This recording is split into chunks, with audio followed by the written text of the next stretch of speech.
கர்த்தருடைய பரிசுத்த நாமத்துக்கு ஸ்தோத்திரம் உண்டாவதாக. ஆதியாகமம் 25ஆம் அதிகாரத்தை நாம் வாசிக்கலாம். ஆபிரகாம் கெத்துராள் என்னும் பெயர் கொண்ட ஒரு ஸ்திரீயையும் விவாகம் பண்ணியிருந்தான். அவள் அவனுக்கு சிம்ரானையும் யக்ஷானையும் மேதானையும் மீதியானையும் இஸ்பாக்கையும் சூவாகையும் பெற்றாள். யக்ஷான் சேபாவையும் தேதானையும் பெற்றாள். தேதானுடைய குமாரர் அசுரீம், லெத்துசீம், லெயுமீம் என்பவர்கள். மீதியானுடைய குமாரர் ஏப்பா, ஏபேர், ஆனேக்கு, அபீதா, எல்தாக்கா என்பவர்கள். இவர்கள் எல்லாரும் கெத்துராளின் பிள்ளைகள். ஆபிரகாம் தனக்கு உண்டான யாவையும் ஈசாக்குக்கு கொடுத்தான். ஆபிரகாமுக்கு இருந்த மனையாட்டிகளின் பிள்ளைகளுக்கோ ஆபிரகாம் நன்கொடைகளை கொடுத்து தான் உயிரோடு இருக்கும்போதே அவர்களை தன் குமாரனாகிய ஈசாக்கை விட்டு கிழக்கே போக கீழ் தேசத்துக்கு அனுப்பிவிட்டான். இங்கே ஆபிரகாம் ஒரு ஞானமான செயலை செய்கிறார். ஏனென்றால் ஈசாக்கு தான் வாக்குத்தத்தம் பண்ணப்பட்ட பிள்ளை. அவருக்கு தான் அவருடைய எல்லாமே போய் சேர வேண்டும் என்று அவருக்கு தெரியும். அதனால் என்ன செய்கிறார்னா, அவருடைய மரணத்துக்கு முன்பாகவே தன்னோட மறுமனையாட்டிகளும் அவங்க பிள்ளைகளுக்கும் பேர பிள்ளைகளுக்கும் நன்கொடைகளை கொடுத்து சீக்கிரமாய் ஈசாக்கை விட்டு வேறு தேசத்துக்கு அனுப்பிவிடுகிறார். ஆபிரகாம் உயிரோடு இருந்த ஆயுசு நாட்கள் 175 வருஷம். பிற்பாடு ஆபிரகாம் நல்ல நரை வயதிலும் முதிர்ந்த பூரண ஆயுசிலும் பிராணன் போய் மரித்து தன் ஜனத்தாரோடே சேர்க்கப்பட்டான். அவன் குமாரராகிய ஈசாக்கும் இஸ்மவேலும் மம்ரேக்கு எதிரே ஏத்தியனான சோகாரின் குமாரனாகிய எப்பரோனின் நிலத்திலுள்ள மக்பேலா என்னப்பட்ட குகையிலே அவனை அடக்கம் பண்ணினார்கள். அந்த நிலத்தை ஏத்தின் புத்திரர் கையிலே ஆபிரகாம் வாங்கியிருந்தான். அங்கே ஆபிரகாமும் அவன் மனைவியாகிய சாராலும் அடக்கம் பண்ணப்பட்டார்கள். நான் ஏற்கனவே நம்ம முன்னாடி வாசித்தது போல அவருடைய மனைவியாகிய சாராளுக்கு அடக்கம் பண்ணுவதற்காக அந்த நிலத்தை அவர் வாங்கியிருந்தார் இல்லைங்களா?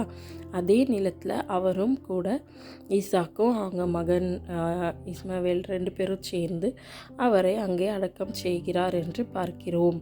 ஆபிரகாம் மரித்த பின்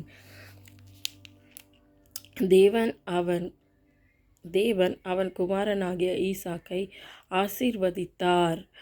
லகாய்ரோகி என்னும் துறவுக்கு சமீபமாக ஈசாக்கு குடியிருந்தான்.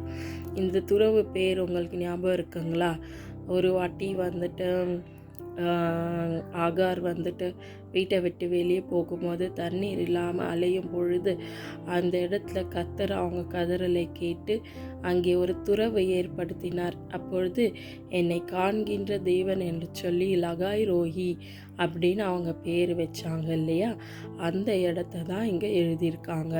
சாராளுடைய அடிமை பெண்ணாகிய எகிப்து தேசத்தாலாகிய ஆகார் ஆபிரகாமுக்கு பெற்ற குமாரனாகிய இஸ்மவேலின் வம்ச வரலாறு. பற்பல சந்ததிகளாய் பிரிந்த இஸ்மவேலின் புத்திரருடைய நாமங்கள் ஆவன. இஸ்மவேலுடைய மூத்த மகன் நெபாயோத், பின்பு கேதார், அஸ்பியேல், மிப்சாம், மிஷ்மா, தூப்மா, மாசா, ஆதா, தேமா, யத்தூர், நாபீஸ், கேத்மா என்பவைகளே தங்கள் கிராமங்களிலும் அரண்களிலும் குடியிருந்த தங்கள் ஜனத்தாருக்கு 12 பிரபுக்களாகிய இஸ்மவேலின் குமாரர்கள் இவர்களே. இவர்களுடைய நாமங்களும் இவைகளே. இஸ்மவேலின் வயது 137. பின்பு அவன் பிராணன் போய் மரித்து தன் ஜனத்தாரோடு சேர்க்கப்பட்டான். அவர்கள் ஆவிலா தொடங்கி எகிப்துக்கு எதிரான அசிரியாவுக்கு போகிற வழியில் இருக்கும் சூர் மட்டும் வாசம் பண்ணினார்கள். இது அவன் சகோதரர் எல்லாருக்கும் முன்பாக அவன் குடியேறின பூமி. ஆபிரகாமின் குமாரனாகிய ஈசாக்குடைய வம்ச வரலாறு. ஆபிரகாம் ஈசாக்கை பெற்றான். ஈசாக்கு ரெபெக்காலை விவாகம் பண்ணுகிற போது 40 வயதாயிருந்தான். இவள் பதானராம் என்னும் சீரியா தேசத்தான் ஆகிய பெத்துவேலுக்கு குமாரத்தியும் சீரியா தேசத்தான் ஆகிய லாபானுக்கு சகோதரியுமாய் ஆனவள்.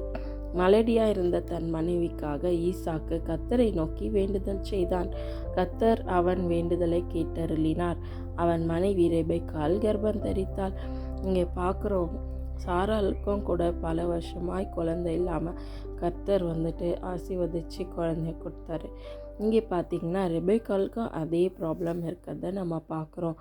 தன் மனைவி மலடியாக இருந்தால் எப்படி அவருடைய சந்ததி பெருக முடியும்? ஏனென்றால் கர்த்தர் ஆல்ரெடி உன் சந்ததி கடற்கரை மணலை போல பெருகுன்னு சொன்னவர் எப்படி மனைவிக்கு குழந்தை இல்லாமல் இருக்க முடியும் என்று சொல்லி அவங்களுக்காக வேண்டுதல் செய்கிறார். அப்பொழுது அவங்க வயிற்றில் ஒரு ட்வின்ஸ் பேபியை கர்த்தர் ஆசீர்வதிக்கிறார் என்று பார்க்குறோம்.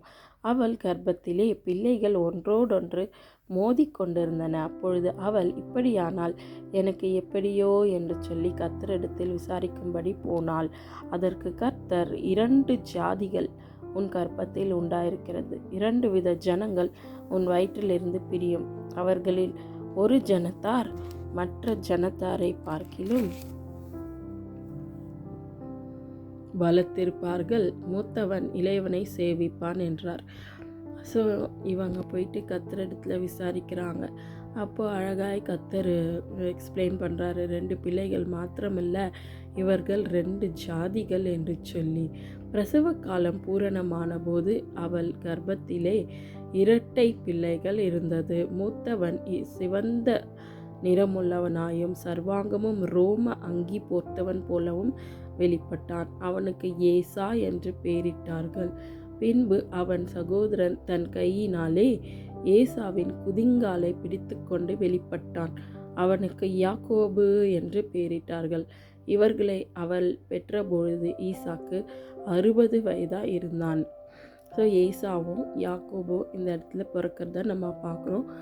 அண்ட் யாக்கோபு ஏசாவோட காலை பிடித்து கொண்டே பிறக்கிறாரு என்று சொல்லியும் நம்ம பார்க்குறோம்.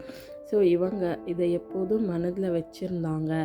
ஏனென்றால் மூத்தவன் இளையவனை சேவிப்பான் என்று கர்த்தர் சொல்லியிருந்தது அவங்களுக்கு தெரியும். இந்த பிள்ளைகள் பெரியவர்களான போது ஏசா வேட்டையில் வல்லவனும் வனசஞ்சரியமாக இருந்தான். யாக்கோபு குணசாலியும் கூடாரவாசியமாக இருந்தான். எவ்வளோ டிஃப்ரென்ஸ் பார்த்தீங்களா? ஒரே வயிற்றில் பிறந்தாலும் ஒவ்வொரு குழந்தையும் வித்தியாசமான வேலைக்காகவும் வித்தியாசமான குணாதிசயங்களோடையும் பிறக்கிறது என்று சொல்லி நாம் அறிந்து கொள்ள முடிகிறது. ஏசா வேட்டையாடி கொண்டு வருகிறது. ஈசாக்குடைய வாய்க்கு ருசிகரமாக இருந்ததினாலே ஏசாவின் மேல் பட்சமாக இருந்தான். ரெபெக்காலோ யாக்கோபின் மேல் பட்சமாக இருந்தால். இது அநேக வீட்டில் நடக்கிறது தானே. ஒரு குழந்தை மேலே அப்பாவுக்கு பிரியம் இருக்கும், இன்னொரு குழந்தை மேலே அம்மாவுக்கு பிரியம் இருக்கும். அப்படியாக இருந்தது. ஒரு நாள் ஏசா வெளியிலிருந்து களைத்து வந்தபோது யாக்கோபு கூழ் சமைத்து கொண்டிருந்தான். இப்போதாங்க முக்கியமான ஒரு சம்பவம் நடக்குது. அப்பொழுது ஏசா யாக்கோபை நோக்கி, அந்த சிவப்பான கூழிலே நான் சாப்பிட கொஞ்சம் தா, இளைத்திருக்கிறேன் என்றான். இதனாலே அவனுக்கு ஏதோம் என்கிற பேர் உண்டாயிற்று. பார்த்திங்கன்னா, அவர் வேட்டையாடி வரும்பொழுது அவருக்கு பசி உண்டாகிறது. அப்போது யாக்கோபு வீட்டில் இருக்கிறதுனால அவர் நல்லா சமைப்பார் என்று தெரிகிறது. அந்த சிவப்பான கூழ் ஒருவேளை ரெட் பீன்ஸ் உடைய கூழாக இருக்கலாம் அப்படின்னு ஒரு சிலர் சொல்கிறாங்க. அப்பொழுது யாக்கோபு, உன் சேஷ்ட புத்திர பாகத்தை இன்று எனக்கு விற்று போடு என்றான். அப்போது யாக்கோபு ஒரு முக்கியமான ஒரு காரியத்தை அங்கே வைக்கிறாரு. அவர் அந்த கூழுக்கு பதிலாக அவருடைய சேஷ்ட புத்திர பாகத்தையே கேட்குறாரு பாருங்களேன். ஸோ இந்த இடத்துல எவ்வளோ கொஞ்சம் தந்திரமாக அவர் நடந்து கொள்கிறத நம்ம பார்க்குறோம்.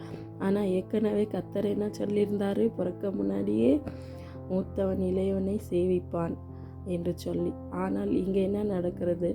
இவன் கேட்கும் பொழுது அவரோட இம்பார்ட்டண்ட்டான அந்த சேஷ்ட புத்திர பாகம் அது முதல் குழந்தைக்கு தான் இருக்கும். அது போய் கேட்குறாரு. ஆனால் இவர் அதை பற்றி யோசிக்காமல் சாப்பாடுக்கு முக்கியத்துவம் கொடுக்குறாரு. அதற்கு ஏசா, இதோ நான் சாக போகிறேனே, இந்த சேஷ்ட புத்திர பாகம் எனக்கு என்னத்திற்கு என்றான். அப்பொழுது யாக்கோபு, இன்று எனக்கு ஆணையிட்டு கொடு என்றான். அவன் யாக்கோபுக்கு ஆணையிட்டு தன் சேஷ்ட புத்திர பாகத்தை அவனுக்கு விற்று போட்டான். இப்போது கூழ் சாப்பிட தான் போகிறோம், சாப்பிட்ட பிறகு சாக போகிறோமா? இல்லையே. ஆனால் சாப்பிட்றதுக்கு முன்னாடியே அவர் நான் சாக போகிறேன், இது எதுக்கு, என்னத்துக்கு என்று சொல்லி அவர் அதை கேர்லெஸ் செய்கிறதை நம்ம பார்க்குறோம்.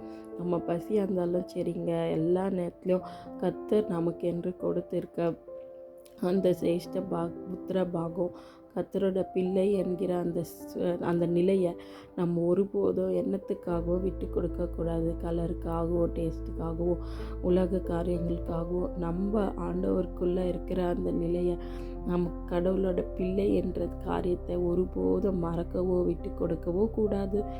அப்பொழுது யாக்கோபு ஏசாவுக்கு அப்பத்தையும் பயிற்றங்கூழையும் கொடுத்தான். அவன் புசித்து குடித்து எழுந்திருந்து போய்விட்டான். இப்படி ஏசா தன் சேஷ்ட புத்திர பாகத்தை அலட்சியம் பண்ணினான். இப்படி பண்ணதுனால அவருடைய எதிர்காலம் எப்படி முடிஞ்சது என்று சொல்லி இனி வரும் அதிகாரங்களில் நம்ம பார்க்க போகிறோம். இதுவரை கேட்ட அனைவருக்கும் நன்றி. தேவனுக்கே மகிமை. ஆமென்.